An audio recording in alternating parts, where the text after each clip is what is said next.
I could always tell when someone was lying. It's a strange gift, knowing the truth no one wants to admit. But with her, the lies were different. They weren't meant to protect her, or even hide her. They were meant to keep me under her spell, and God help me, I let her. She had this way of looking at me, eyes shimmering with some secret only she knew, just before brushing past, close enough that her perfume would cling to me for hours. I'd feel it on my skin like heat. That night, the house was loud with music and the hum of drunken conversation. She was inside, laughing with him, another him. Just one more in the constellation of admirers she kept in orbit, pulling them closer until they burned. Melinda, my wife, she thrived on attention. Not just mine, any man's. It was part of our understanding, though I never admitted to anyone how much it twisted inside me. I told people I was fine with it, that it was an arrangement. That I didn't care, but I cared. God, I cared too much. That night, the party was in full swing. Laughter, clinking glasses, the music humming in the background.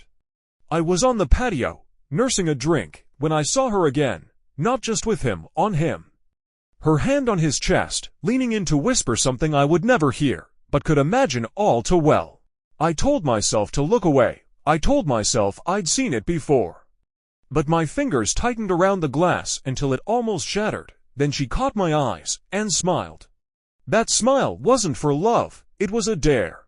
When he slipped out the back door to take a call, I followed him. Not immediately, just long enough for him not to notice. He was pacing by the side gate, his voice low but hurried.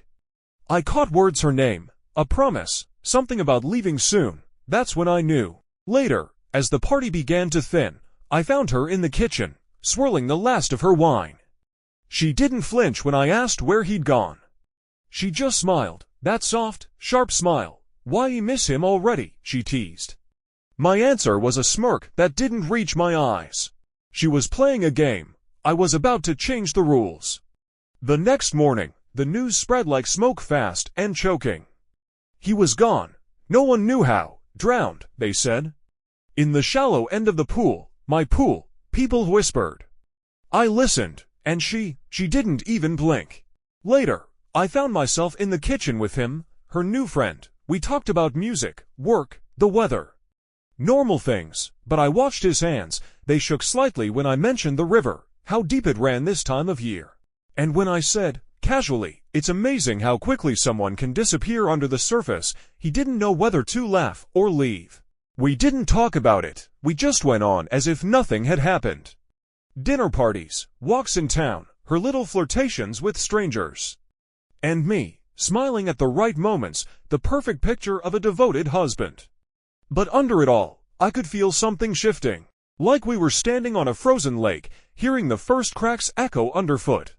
Weeks later, there was another one, taller, louder, more obvious in his intentions. She didn't even bother hiding it from me this time. They danced in front of me at a friend's house, her hands on his shoulders, his mouth too close to her neck. I watched, quiet, patient, waiting for the right moment. That moment came in the rain. He offered to walk her home. I joined them halfway down the street, my sudden appearance making him stutter a greeting. We walked together, the air thick with tension. When we reached the bridge, I leaned over to admire the river, invited him to do the same. The current was fast that night, cold, relentless. One slip, and the river took him. I didn't even need to push hard. That's the thing about drowning. The first few moments are panic. After that, it's almost peaceful. I can't tell you the exact moment I decided to do something about it. Maybe it was when I saw her in the pool with him, laughing, water shimmering against her skin. Maybe it was when he called me buddy. Maybe it was when I realized she wanted me to react, so I did. One moment we were standing there, waist deep in the pool. The next, my hand was on his shoulder, pushing him under. His eyes widened, bubbles rushing to the surface, his hands clawing at mine. Then came the last one, the one who didn't scare easily. The one who looked at me like he already knew my secrets. She brought him around like a trophy, testing me, waiting for me to break, but I didn't. I smiled. I welcomed him in, and I watched. It happened at the cliffs. We'd gone there for the view, the three of us. She walked ahead, pretending to take photos. He and I lingered near the edge, the ocean roaring below.